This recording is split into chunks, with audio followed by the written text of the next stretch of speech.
मित्रांनो, उर्वरित शेतकऱ्यांना पीक विमा वाटप त्याचबरोबर जे अतिवृष्टीचं अनुदान आहे ते अद्यापही शेतकऱ्यांच्या खात्यावर वितरित झालेलं नव्हतं। तर जिल्ह्यातील शेतकऱ्यांना आता हे अतिवृष्टीचं अनुदान त्याचबरोबर जे उर्वरित शेतकऱ्यांना पीक विमा वाटपाचं जे राहिलेलं आहे, पीक विमा वाटप चालू असताना थांबवण्यात आलेलं होतं, ते देखील शेतकऱ्यांच्या खात्यावर या रकमा वितरित होण्याचं जे मार्ग आहे तो मोकळा झालेला आहे।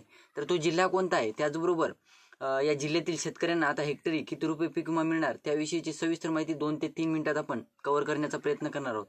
मित्रांनो, आपण व्हिडिओ बघता परंतु चॅनलला सबस्क्राईब करत नाहीत, त्याचबरोबर लाईक सुद्धा व्हिडिओला करत नाहीत, माहिती आवडलेली असून सुद्धा लाईक करत नाहीत, सबस्क्राईब करत नाहीत, तर लाईक करा, सबस्क्राईब करा चॅनलला। तर मित्रांनो नमस्कार, मी राज सूर्यतर, स्वागत आहे कृषीमान यूट्यूब चॅनलमध्ये।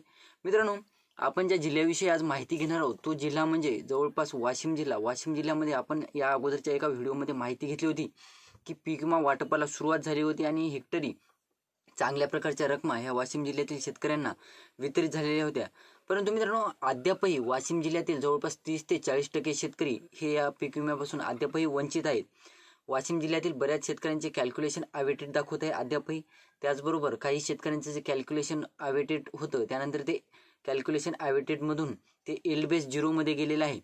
तर आपण एल्ड बेस 0 मध्ये ज्या शेतकऱ्यांचं हे कॅल्क्युलेशन वगैरे किंवा स्टेटस वगैरे दाखवतो आहे त्याविषयीचा व्हिडिओ आपण काल आपल्या व्हिडिओच्या माध्यमातून माहिती घेतली की एल्ड बेस 0 जरी दाखवत असेल परंतु तुमचा क्लेम जर रिजेक्ट झालेला नसेल किंवा अर्ज हा रिजेक्ट झालेला नसेल तर तुम्हाला 100% पीक विमा मिळणार।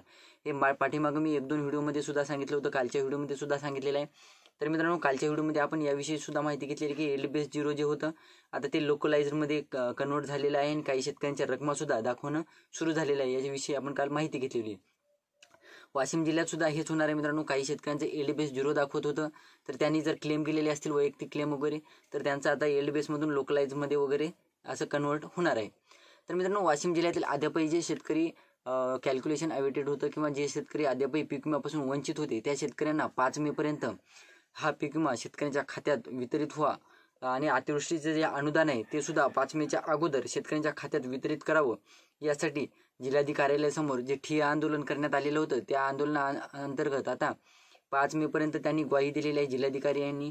त्याचबरोबर जे जिल्हास्तरीय पीक विमा समित्या असतात त्या अधिकाऱ्यांनी सुद्धा 5 मे पूर्वी आम्ही जे उर्वरित शेतकरी आहेत पीक विम्या संदर्भात त्यांच्या खात्यावर या रकमा वितरित करू। त्याचबरोबर जे अतिवृष्टीचं अनुदान रखडलेलं आहे ते सुद्धा आम्ही शेतकऱ्यांच्या खात्यावर वितरित करू, ज्यांच्या केवायसी झालेल्या आहेत 1 ते 2 महिन्यापासून। काही शेतकऱ्यांच्या केवायसी झाले आहेत, काही शेतकऱ्यांच्या केवायसी सुरू सुद्धा आहेत। तर ज्या शेतकऱ्यांचं केवायसी वगैरे झालेली आहे तर त्या शेतकऱ्यांना आम्ही 5 मे पर्यंत या रकमा वितरित करू असं त्यांनी आश्वासन दिलेले आहे, ग्वाही दिलेली आहे।